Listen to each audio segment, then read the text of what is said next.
Good morning, everyone. Welcome to our Bible study. This is Saturday, January 16th, 2016, and we have the pleasure of Tom's company today, and he's moderating. So go ahead, Tom. Good morning, this is Tom. So welcome. I'll start out by reading a quote from Mary Baker Eddy. If the Bible and science and health had the place in schools of learning that physiology occupies, they would revolutionize and reform the world through the power of Christ. That's from No and Yes. Thank you. Okay, so our topic today comes straight out of our lesson for the week, so it's called According to His Purpose. All right. Now I'm interested in what we come up with on the first question. And even if I don't even know how to pronounce it. So if someone wants to volunteer, that'd be great. What is the definition of mimetai? Okay.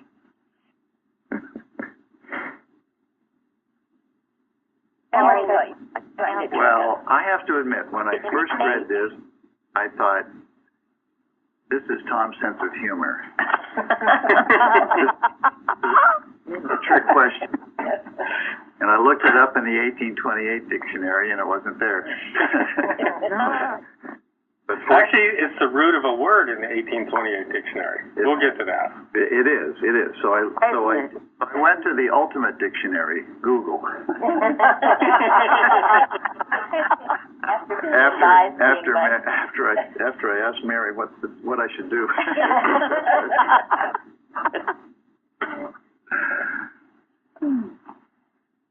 Yeah, so it means to imitate, or to mimic, or to emulate.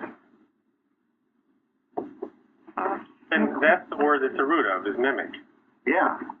And in the Bible, it's translated as follow. Follower. You follower. So is it Greek or is it Greek? It would be Greek. It's a Greek. Greek. Yeah. So we sort of know, and that's why I put the references there. If it's from the New Testament, it'd be Greek. Okay. And then for those of you who use the internet, another way to tackle this is you can go to Bible Hub, look up those verses like Ephesians 5:1, and there's a section for parallel that will show you all the different versions from the Bible and how it's written. I'm going to get back to that in a moment. But then you can select on lexicon, which will take all the words from that first and tell you where it's coming from in Greek. And then you can select whatever word is interesting, like mimetai, and that'll take you to Strong's definition for that word. So that's a good way to research the Bible and get back to the original words, what they mean. And so I also looked up the word imitate and follow. And I found that kind of interesting because some versions use the word imitate and some use the word follow. They both seem to work in this case. But in follow, it went on to talk about your embracing something. It talks about obeying and observing. And here's a quote that comes from there. This is from Webster's Dictionary. It's our duty to follow the commands of Christ. So the word follow seems to be a little bit stronger. And that's the word that we find in the King James Version. Oh. I like the word embrace, and I did read it was used 7 times positively in the New Testament. Follow Christ or God. Grace has that very special quality of loving to do it. Does. And warm. Come with your heart. Yes, it's a beautiful way to think of it, embrace. And it relates to our study of Christian Science. Sometimes we learn about God, His principle, by reading. And once we get into it, then we learn to love that principle. It just becomes revealed to us that it's the essence of our being. Yeah, think about embracing Christian Science. Just wrapping yourself in it, and it is wrapping itself in you, so to speak. Good way to think of it. Keeps it I from read being cold and abstract. Go ahead, Fairley. well, I'm just interjecting this. I read that in St. Paul, Minnesota, there's a Mamertine church. It's named the Mamertine Church, and it's said to be a loving group of ordinary people aiming to be imitators of the extraordinary and supernatural one, Jesus, empowering people to become fully devoted followers of Christ. I just thought it was interesting that a church had actually picked the word up. Yeah, named itself that. Yeah. Well, why not? And I think what I said about imitate in the definition in the dictionary seemed to be somewhat neutral, and follow had this sense of duty and embracing. I also read in some commentary, so it depends on how you look at it, I think, and it's a pretty important distinction. Talks about it as a positive imitation that arises by admiring the pattern set by someone worthy of emulation. And the supreme model is God Himself. And this is why the importance of Carpenter's works and footsteps and precepts, because if you want to model yourself accordingly to someone, and certainly we do to Christ Jesus, but also Mrs. Eddy, and in these books, it is shown, Carpenter shows us how she embraced the science and used it on a daily, a moment by moment, every moment of her life. She was using it, applying it. And you know darn well, and I will say I know darn well, I didn't know how to apply it until I began to read those books. And so for the BOD to suppress them is and was, yes, unconscionable.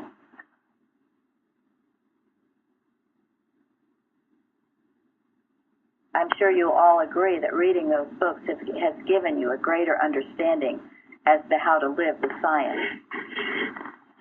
Absolutely. And in Science and Health, doesn't she say to form perfect models in your mind or have a model? It's very helpful to have a model if you're going to follow something.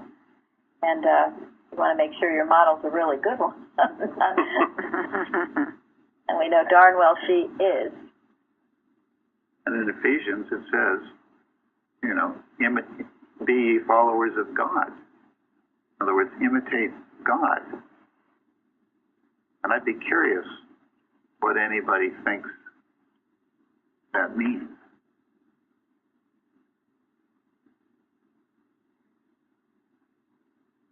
Well, I found it helpful to go back to the synonyms. And I think this is where Mary Baker Eddy has really illumined the Bible for mankind. Because in Jesus' day, there was a very limited sense of God, a very kind of almost a personal sense of God. But Mrs. Eddy tells us that God is what? Infinite. Is the infinite mind that knows everything and creates everything. And we should imitate that infinite mind. It means we should know what we need to know all the time. God is spirit. We should never be fooled by material appearances. God is principle. We should live a principled life every moment of every day, and so on. God is soul.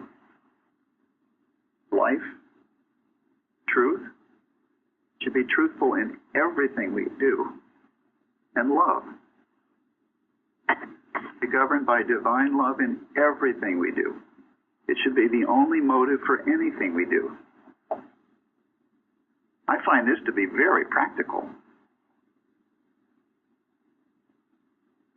And here Paul is instructing people in the churches to do just this.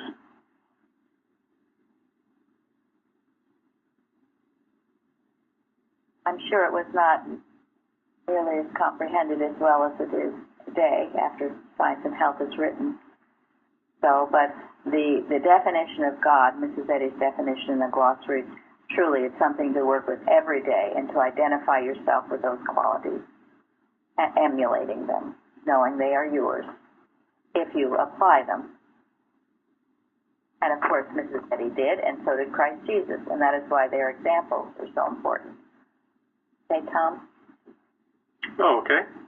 So we'll go on to our next question, is what expresses the thought of life? From Science and Health, page 468.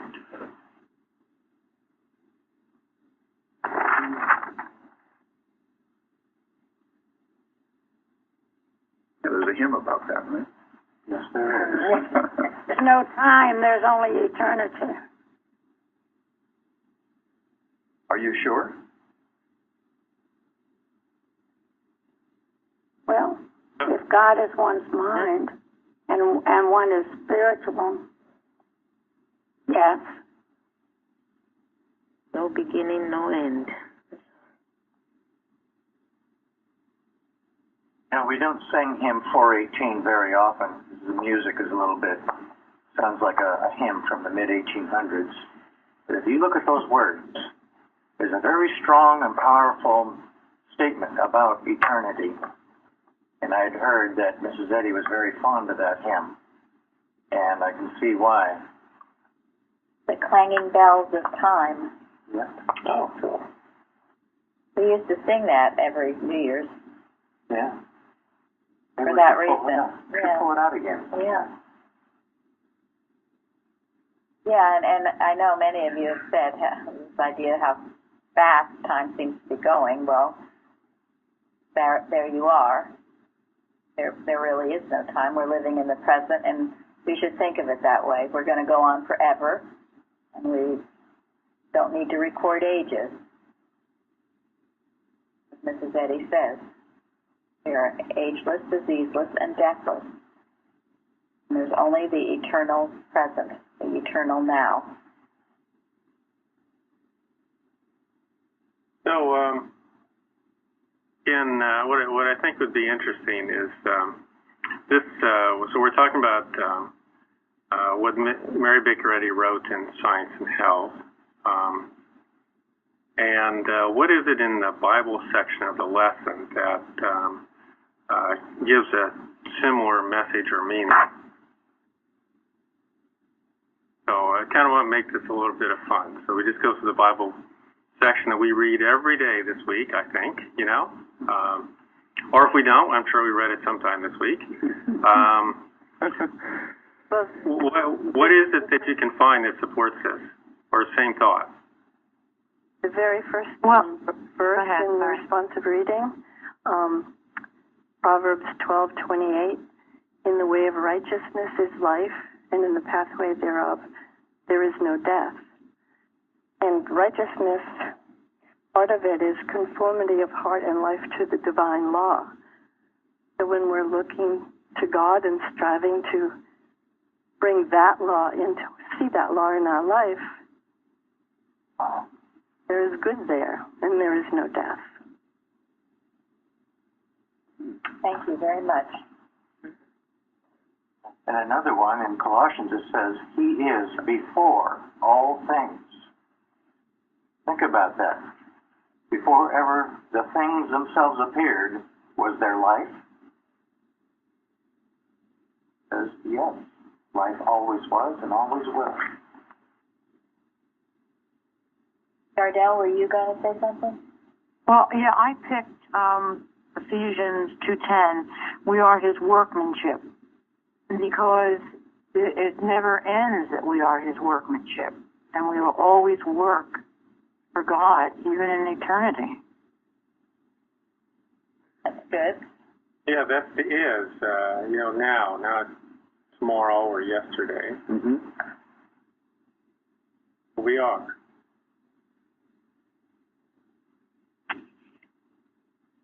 Well, what else can we find? I chose as one of them the citation in Matthew of the Ten Commandments, because if we are obeying the divine principle, which is the Ten Commandments, that's the key to eternal life.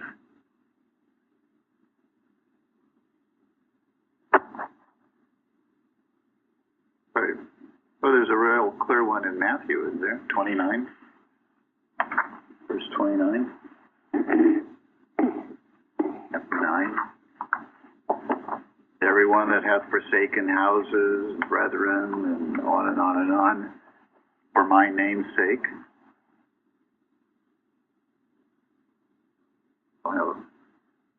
shall receive 100-fold and shall inherit everlasting life.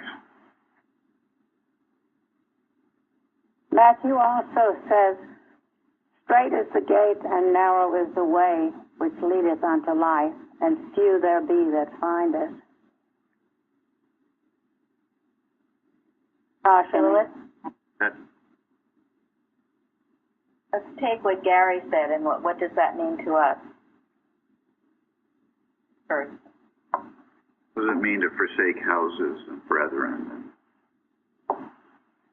That Land. sounds rather drastic, and so I don't think that we're supposed to just march out of our lives and follow Christ. I think we're supposed to find Christ in our life and see it in other people and see that everything comes to us from God and be grateful for it and love it and know that it's from Him.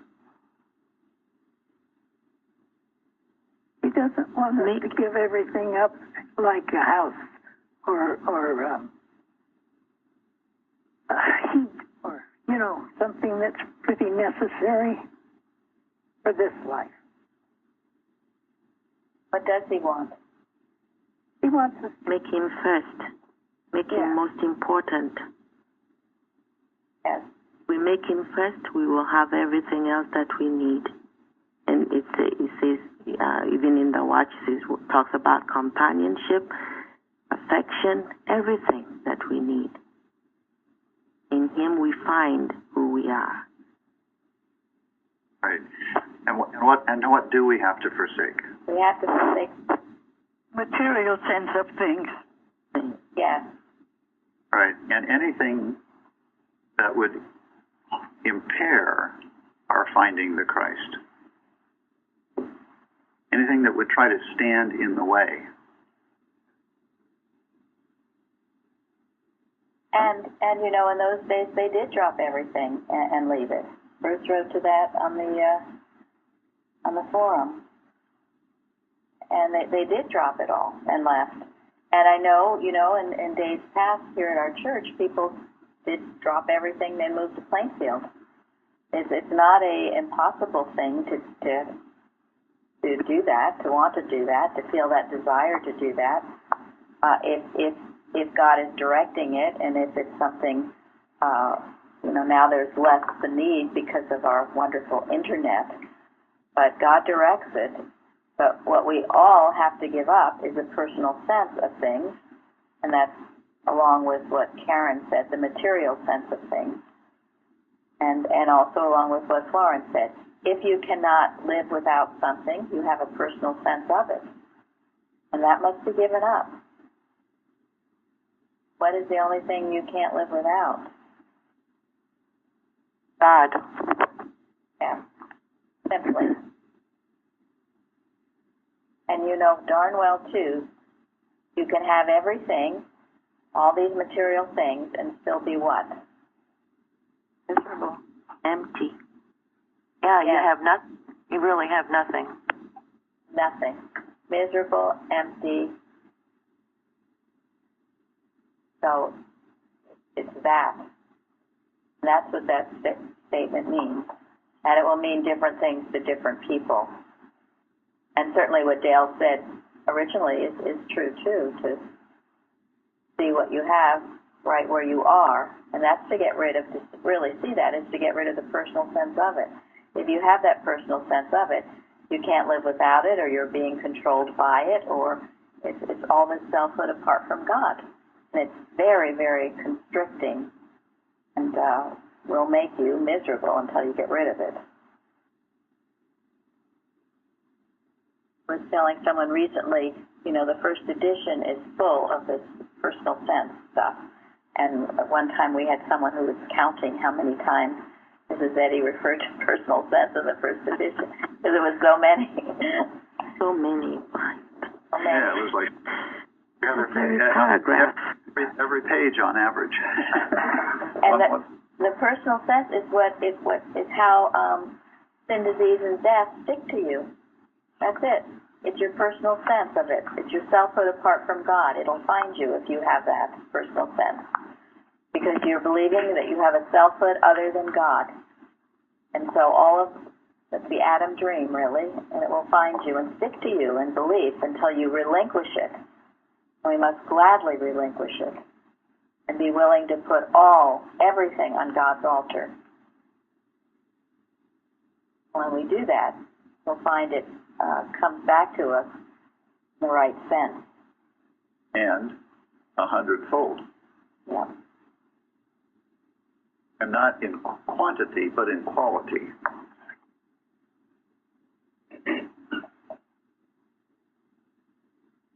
So, do you all understand this concept?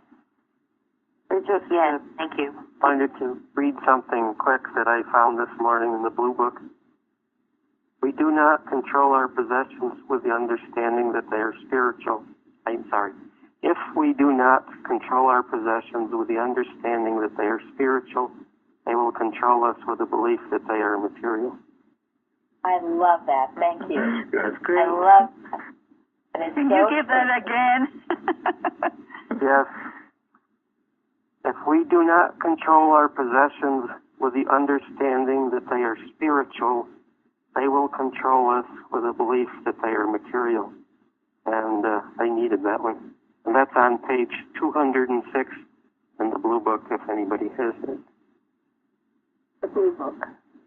That is true of everything. Your computer, if you think it's material, chances are you're going to have some trouble with it. If you know it's a spiritual idea of God, it's immune from trouble. It will serve you well. It will. I love that statement, and you think about that and everything in your home, just as we talked about last week, to make sure you love it and appreciate it and see it as a divine idea of God, not some material thing you can clank around or that you're ungrateful for, that you haven't kept in good running order. To understand it is a divine idea of God. You will love it, and it will last forever, and it won't be a problem. It does bring up a good question. That would be for me to ask, am I being controlled by something that I think is material? Is there some material thing controlling me? Excellent. We give a little consideration to that question. Yeah, if you think a boss is controlling you, a husband or a wife or a child, you're seeing them materially.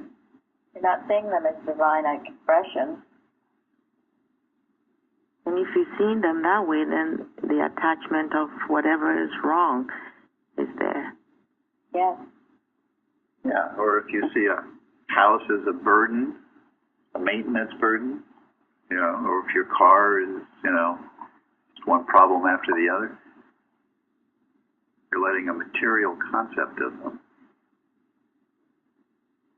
dictate to you. And I have to say that I'm very grateful for last week's discussion, because that's why that caught my eye. Oh, good. Thank you. Well, it's a wonderful quote. It's one I keep in my Bible to remind myself. I've written it out. It's a wonderful thing to think about and to know. We either are, Mrs. Eddy says this too, we are controlled by our beliefs, or we are set free with our understanding. That's why our beliefs must be examined and gotten rid of. they damn us, and they're not true. And we have many beliefs, even that you're born into matter and you'll die out of it. That's why this lesson on life, you're not. You're going to live for eternity. You always have been and you always will be, and you need to live your life accordingly.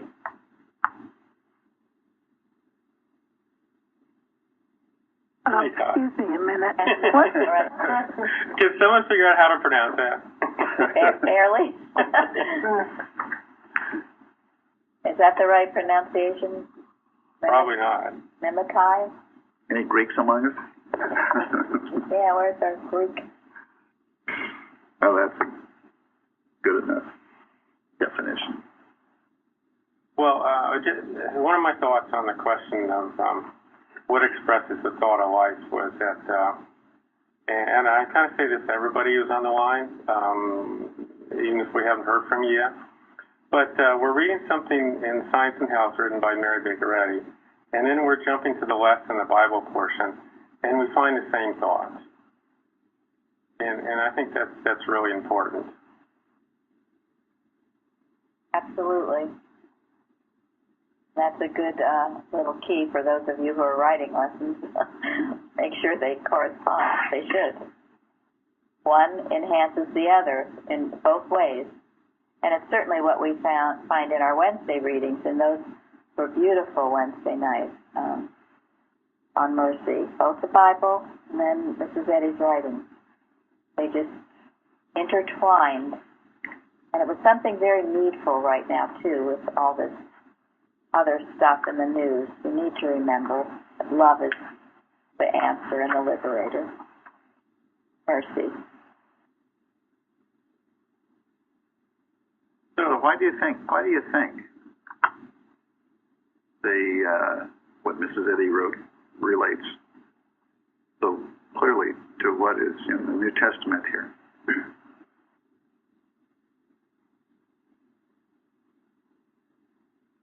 Because she learned it from the Bible, and we find it fascinating that order is used twice in Science and Health, and it's used twice, I believe, maybe 3 times maximum in the New Testament. No, I think it's twice in the New Testament.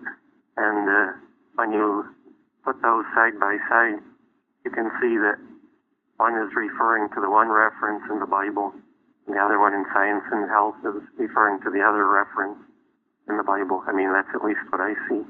So everything is so specific, and when I first started with Christian Science, I couldn't understand why I didn't realize how many nicknames or whatever one calls them for Christ. There's Christ, there's Jesus, there's the Lamb, there's on and on. And then finally I figured out that it referred to a certain place in the Bible, and she was using the usage that correlated with that. That's a good start. I think there's something else. I think there's something else we're looking for relates to this word mimitai. When Mary Baker Eddy wrote Science and Health, she sat down and her mind was cleared of all obstructions, and she just let the divine come in.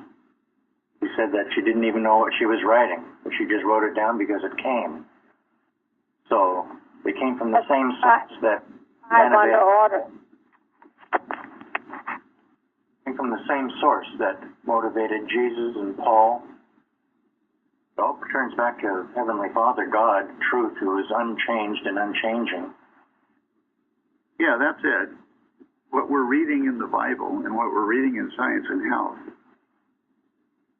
we're all inspired by God. They are the Word of God. So they came from the same mind that knows all and governs all. The language is a little different because it speaks to mankind at a different time, but it's the same truth. And that should be the test of anything that we read. Does it correspond with what has been written through inspiration? Does it move my heart in the right direction.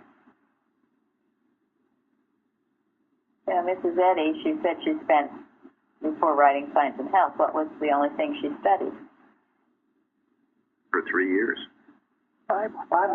The Bible. Yeah.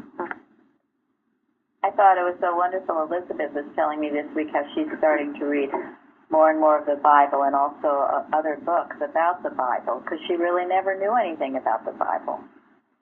And, you know, it's wonderful. It's an endless pursuit. There's so much to it. And I can say the same thing. I knew so very little. That's why these Bible studies are so wonderful. I certainly never heard that word or thought about the word Thai and what it means and how it applies to us now. Fairly mentioned the straight and narrow way. So how does that apply to us?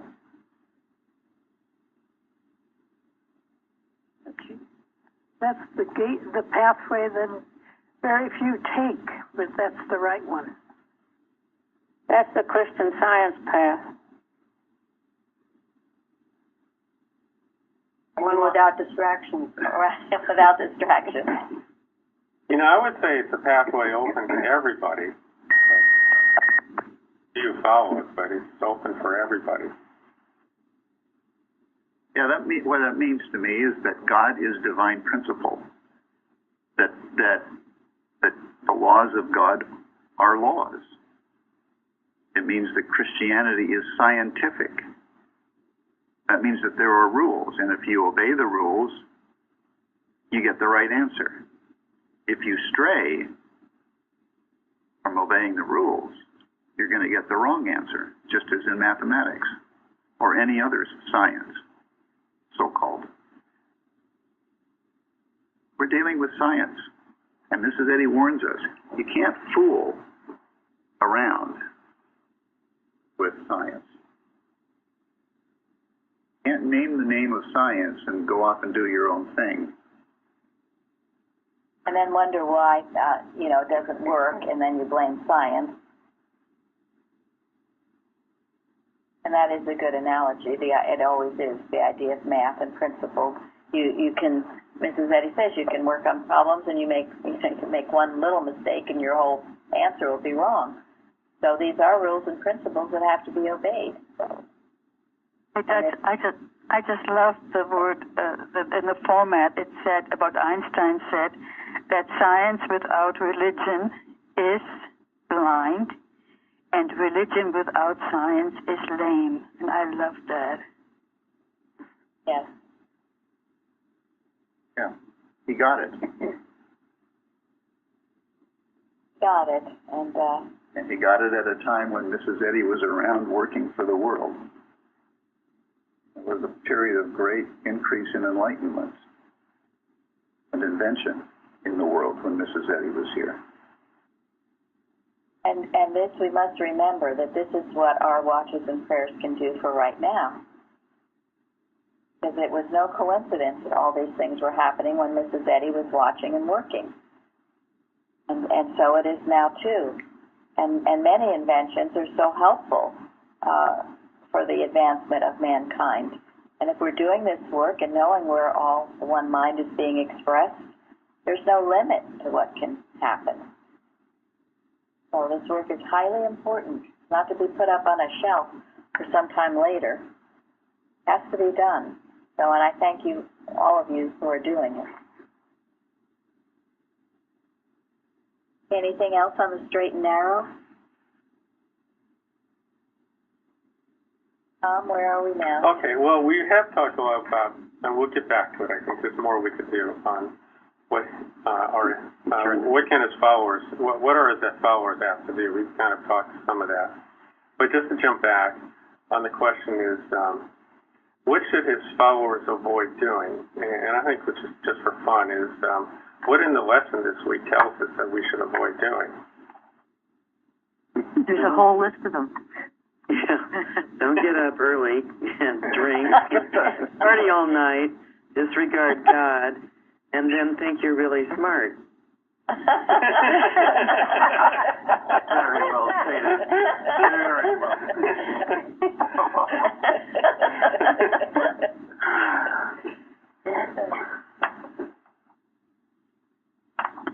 it sounds funny, but I actually read about a famous person who, that's how they lived their life. They got up at 3 o'clock in the afternoon, and then they drank and did drugs until like 2 in the morning, and then they started writing. That's what they did every day of their life. Unfortunately, it is true. And we're hearing in the papers this heroin addiction is going up in all kinds of places. Well, that's where Materia Medica is going back on itself, which makes it more open. We're more open, and the world should be more open to Christian Science, because Materia Medica, number one, a lot of these drugs are not working for people anymore. They've said, that there's the danger of overuse of these drugs is causing them not to work. But then also it's leading to heroin, painkillers, or whatever they are leading to widespread use of heroin. That's a very excellent point. It's going back on itself to destroy itself. And we can know it will do that. That's all it can do. I can be more and more appreciative of Mrs. Eddy's stand on drugs when you see how out of control how it's spiraling, how it must be. The only answer is in divine science. And what kind of life, if you would call it that, what kind of existence is that? Well, I mean, is it a happy existence? Is it a useful, constructive existence? An empty existence, Yeah, searching for something you can't find in matter. Yeah, so you really can't even call it life, can you? That's right. That's why you call it existence, but it's not living. It's not life. There's no life to it. It's the ghastly farce of mortal mind, as Mrs. Eddy says.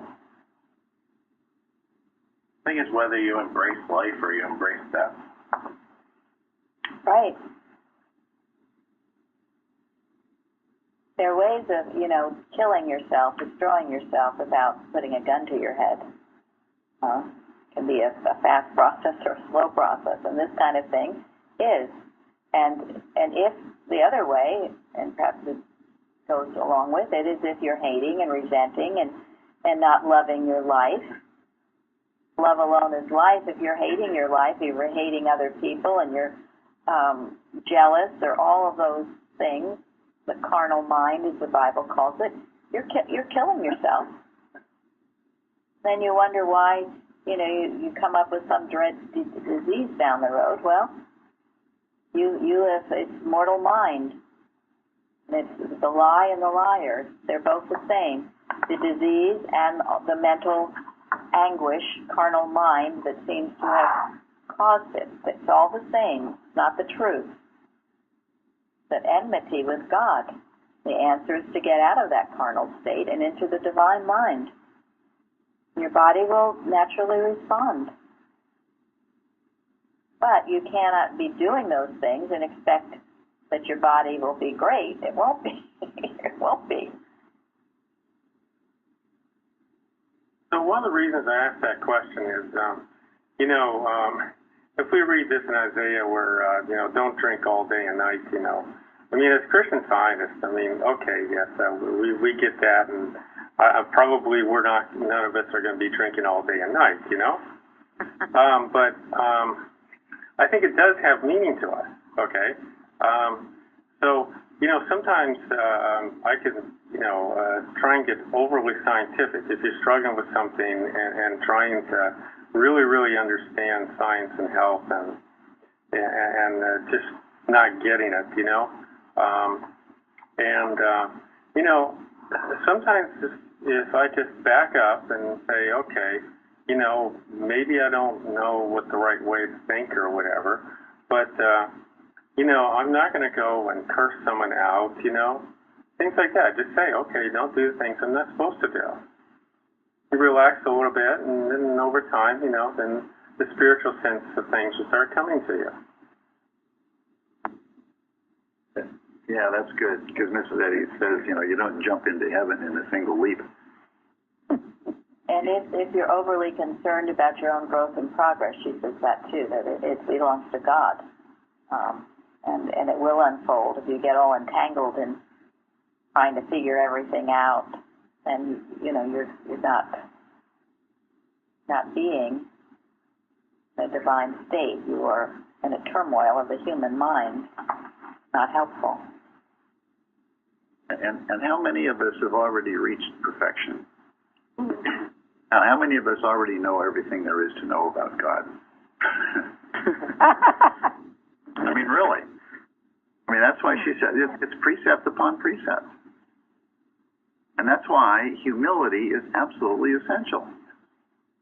If you don't have the humility to admit that, yeah, I've got a lot to learn, and I'm looking forward to it.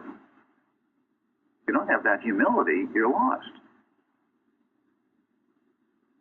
We don't even need to say that about perfection. How many of us have really demonstrated a lot of Christian Science? None of us have done enough to brag about. Oh, well, I like that. Okay, so we did talk a little bit about what are his followers asked to do. I think there's a lot more we could do with that. So if anybody has, there's one more thing I wanted to say about Tom's comment. Christian scientists can drug themselves with soporific statements. That's not real science. But, Mrs. Eddy has said in Watch's Prayers and Arguments something about, not being like a dopey hashish eater, right? Yeah. So there is a way, even though maybe you're not taking in the booze, but you are doing it. You're drugging yourself with just, God is love, everything's great, and not meeting your problems. You think you are, but it's just words. So that's an important point to be aware of. Drunken without wine. Right, drunken without wine. Yeah, because in each case, what are you doing? You're covering up an error that needs to be exposed and gotten rid of. And you can cover up an error by just ignoring it and declaring God is love, and therefore error doesn't exist, therefore I'm not going to look at it or deal with it. That's what makes you dopey. It makes you dopey. And I think that's the way some of the articles are written that I don't read anymore in the Sentinel and the Journal. Yes, they certainly are. Right. Well, it seems like it's more dangerous than using material methods of covering up your problems because you think you are solving it. Sorry. It's absolutely true. That's true, because you think you've got it because you read and read and read. But sometimes it's just one sentence that you need to probably dwell on and really get more understanding, a deeper understanding into your heart, instead of reading, and you get all exhausted thinking you're the one doing it. It's the truth. Yeah. Exactly. That's the problem with false religion, because I think one of the big ones, going back to the addictions and heroin and such, is that if one thinks, which I believe is what I kind of learned in Sunday school, is that one has to die to get eternal life, then it doesn't put up that barrier or a reason not to be self-destructive. But the biggest thing that I learned early in Christian Science was that we had to do this, we had to accomplish perfection sometime. So let's start with Yeah, don't put it off. Don't think it's going to come later. Can accomplish perfection anyway. Well, the honest truth is, perfect God, perfect man, perfect universe. We are perfect now, but we have to see it. So we don't want to. We got to make sure we're not thinking it is some impossible thing. It isn't. And when you are reflecting the divine mind, actually, you are perfect. You are. It's the degree to which you do it. So we have to be careful. We're talking about absolute and relative terms. And I think and the truth is, we are perfect now. And Mrs. Eddy says we start with perfection. We don't work up to it. So we remember that part. And the more we know it and the more we declare it for ourselves, the more we will be it. And also in this, the idea of drugging yourself, that says at the end, woe unto them that are wise in their own eyes and prudent in their own sight. And that's sort of what Linda was saying too. Those who are just declaring these truths and not facing anything, then you think you're doing more than you are. And then you become, if you're not careful, a little unreachable. Because, I'm doing it. I know all that. I've read all that. I'm doing this. I got it. But there are no results, so I'm sorry, you don't got it. It goes back to that straight and narrow. Right. If you're not following the principles laid down, it's not going to work.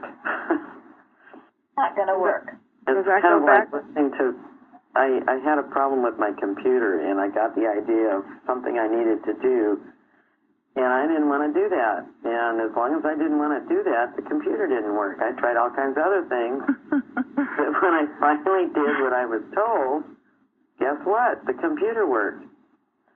So,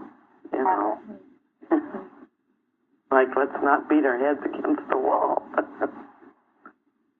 No, but that's a great example of how the only way we're going to get the right answer with anything is through our spiritual sense. You got to trust your spiritual sense and go with it. Obeying, though, that's the thing. That's it. And the answer comes, yes. And in that obedience, in that doing, you do get the understanding, and things will grow better, brighter and brighter into the perfect day. So where are we now, Tom? Okay. So my thought on being called according to His purpose, because it's a choice we make, and I think if we measure our abilities as a Christian Science by how good our material life is, that's a mistake.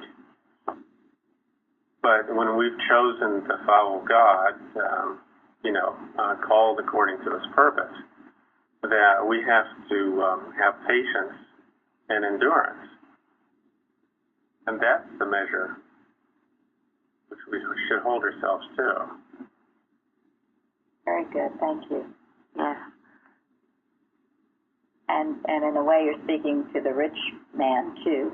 I mean, that was no measurement of his understanding of the truth, even though he was one too who said everything, did everything, knew everything. And yet he definitely had a personal sense about all that he was and owned. And that's what Jesus sensed and what Jesus spoke out about. And what happened to him? Where was his perseverance? Didn't have it, did he? He left. So the next question, which I said we have talked a little bit about this, is what are His followers asked to do?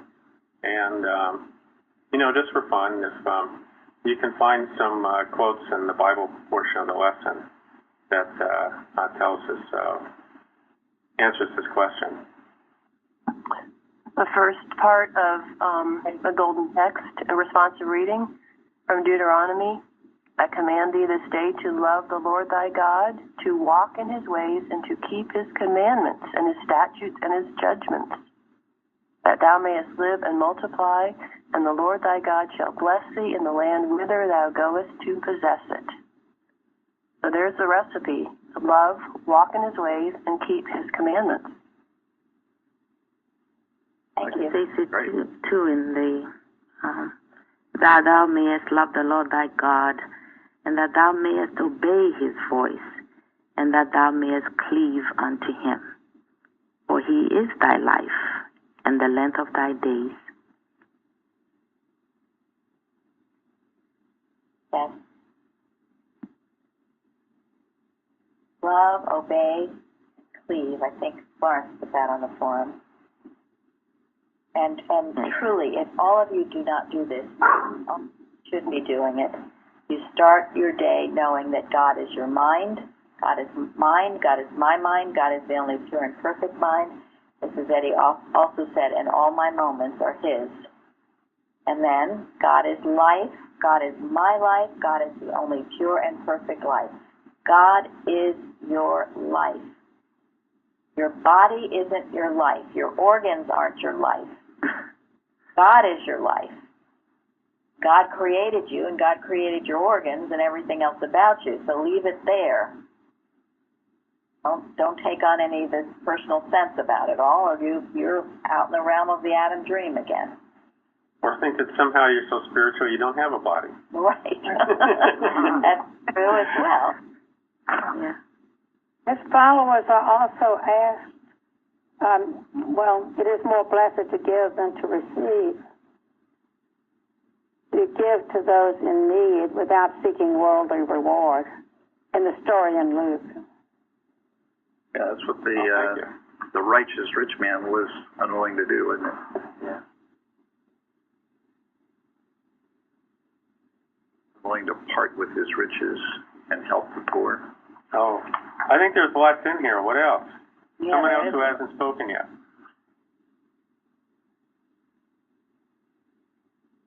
Colossians, what does that say? Someone hasn't spoken. How about Sana?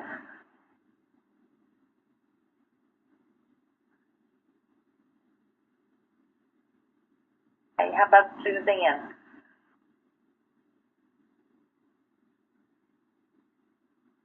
Can't hear you if you're speaking. Tom gave a big hint. Yeah, so what does it say in Colossians?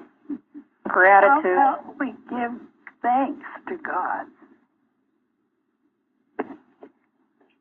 Yes, Yeah. thank you. Yeah, show a little appreciation for what he's doing.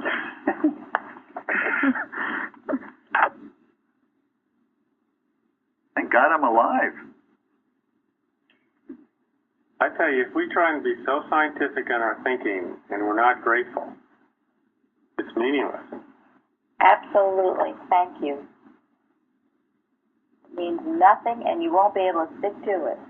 You'll just be thrown away. Because if you're not grateful, that is what keeps us here, is our gratitude. Once you lose that, usually people are out the door. When they start picking on what's wrong in their lives and why science hasn't done what they think it should, or why so-and-so looked at them cross-eyed, well, you're just off that straight and narrow path. Go ahead. No, I was just going to say, if you're not grateful, then you're not really embracing it, are you? Because you can't embrace something and not be grateful for it. Yes. Yeah, I was intrigued at Tom's introduction to this particular when he said, if you're being so scientific that you're not grateful. That tells me that's the wrong concept of science that has been so infiltrated. Gratitude is an essential part of the science.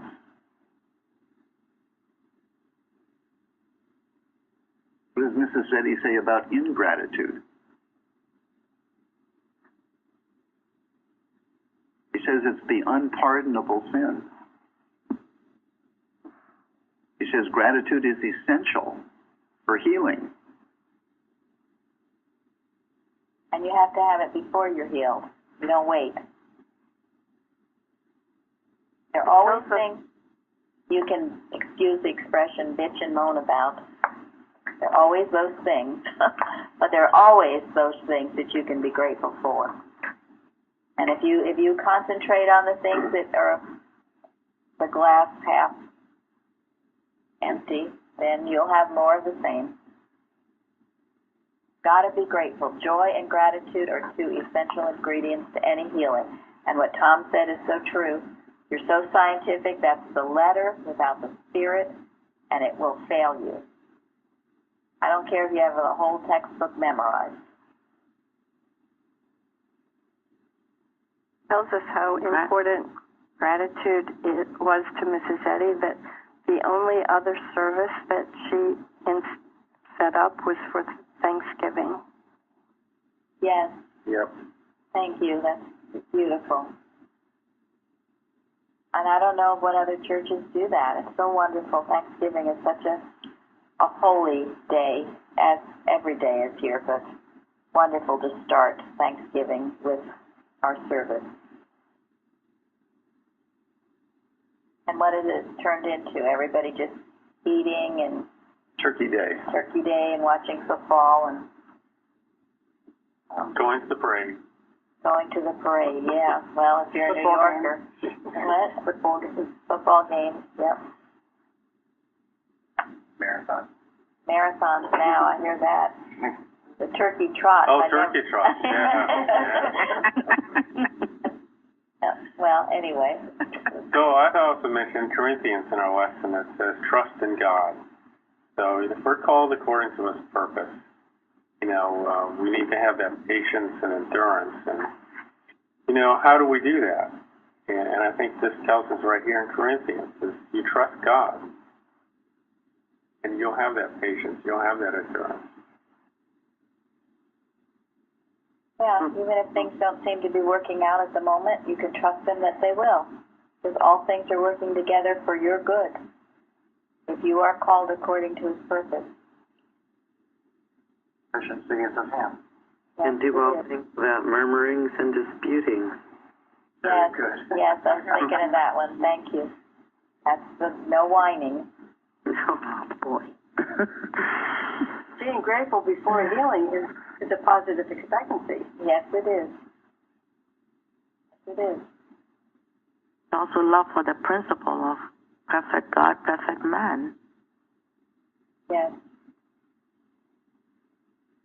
Also tucked in here is the golden rule. It's part of life. Loving your neighbor as you love yourself.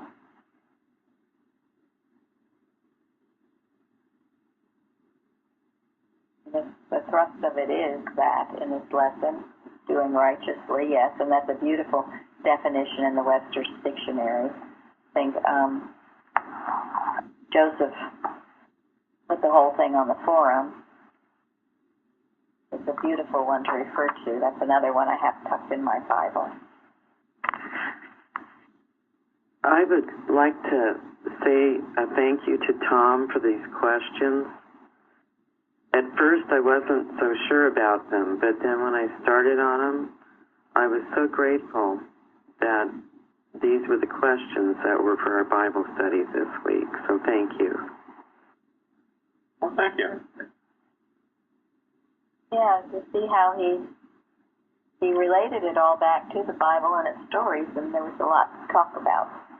Again, I read the questions and say, we'll be done in 5 minutes. That has not yet happened. So anyone else? Anybody want to just say one thing about what God does for His followers? Everything. Everything. I think what Elizabeth read was beautiful. All things work together for good. All working together for good. Yeah. He opens their eyes to see what He has already done. Something that's been blinded to those that don't follow Him. They shut out the good by not following Him. That's about it. That's it in a nutshell. Your eyes are open to what He has already done. All good. In your life and in everyone's life. Just have to have the eyes to see it. And that's worth a lot more than $1 million. Yes, it is. In case anyone was wondering. Not sure where that came from. Well, that's because I'm filing for bankruptcy because I used all my money to buy lotto tickets.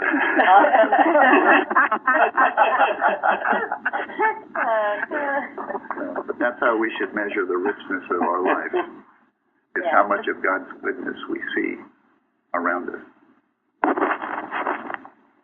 In Matthew 19, verse 29, you'll receive bountiful blessings, inherit everlasting life. Couldn't ask for more than that, could you? I read a quote recently. It wasn't, religious or anything like that, but it was something to the effect that wealth is not measured by what you have. Wealth is not wanting things. Profound. I thought so. In other words, being satisfied with what you have. Whatever that is. An abundance of good, too. Yes. Yeah. Abundance of good from the Father that loves us. So thank you all, and thank you, Tom. Thank you. Thanks, Tom. Thank you, Tom. Thank you, Tom. Thank you, Tom. Thank you, Thank Tom. you, Tom. Thank you all.